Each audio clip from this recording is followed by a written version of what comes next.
ಸೀರೆಗೆ ಈಸಿಯಾಗಿ ಬೇಬಿ ಕುಚ್ಚು ಹೆಂಗೆ ಹಾಕೋದಂತ ನೋಡೋಣ ಬರ್ರಿ. ಮೊದಲ ದಾರ ರೆಡಿ ಮಾಡಿಟ್ಕೊಂಡು ನಾನು 100 ಎಳೆ ದಾರನ ಡಬಲ್ ಮಾಡಿದ್ರೆ 200 ಎಳೆ ಆಗಿತ್ತು. ಈ ಥರ ಒಂದು ನೀಡಲ್ ಬೇಕು, ಒಂದು ಜರಿ ಥ್ರೆಡ್ ಬೇಕು, ಒಂದು ಕತ್ರಿ ಬೇಕಾಗುತ್ತೆ ನೋಡ್ರಿ.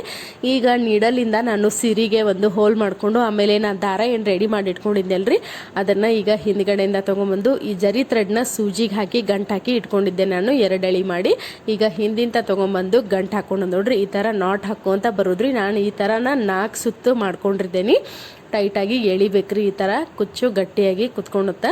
ಈ ಥರ ಅಷ್ಟು ಎಳೆದು ಆಮೇಲೆ ಲಾಸ್ಟಿಗೆ ಹಿಂದ್ಗಡೆಯಿಂದ ಎಲ್ಲ ಜರಿ ಥ್ರೆಡ್ಡನ್ನು ಕೂಡಿಸಿ ಒಂದು ನಾಟ್ ಹಾಕೊಂಡ್ಬಿಟ್ರೆ ಕುಚ್ಚು ರೆಡಿ ಆಗುತ್ತೆ ರೀ. ನಿಮ್ಗೆ ಯಾವ ಸೈಜಿಗೆ ಬೇಕು, ಯಾವ ಹೈಟಿಗೆ ಬೇಕು ಕಟ್ ಮಾಡ್ಕೊಂಡ್ಬಿಟ್ರೆ ಮುಗೀತು ನೋಡ್ರಿ. ಅಗದಿ ಈಸಿಯಾಗಿ ಬೇಬಿ ಕುಚ್ಚನ್ನ ಹಾಕೋಬೋದು. ಈ 100 ಎಳೆ ದಾರನ ಯಾವ ಥರ ರೆಡಿ ಮಾಡ್ಕೊಂಡೀನಿ ಅನ್ನೋ ವಿಡಿಯೋ ಏನಾರ ಬೇಕಾಗಿತ್ತಂದ್ರೆ ನನಗೆ ಕಮೆಂಟ್ ಮಾಡಿರಿ. ನಾನು ನೆಕ್ಸ್ಟ್ ವಿಡಿಯೋದಾಗ ಶೇರ್ ಮಾಡ್ತೀನಿ ಅಂತ.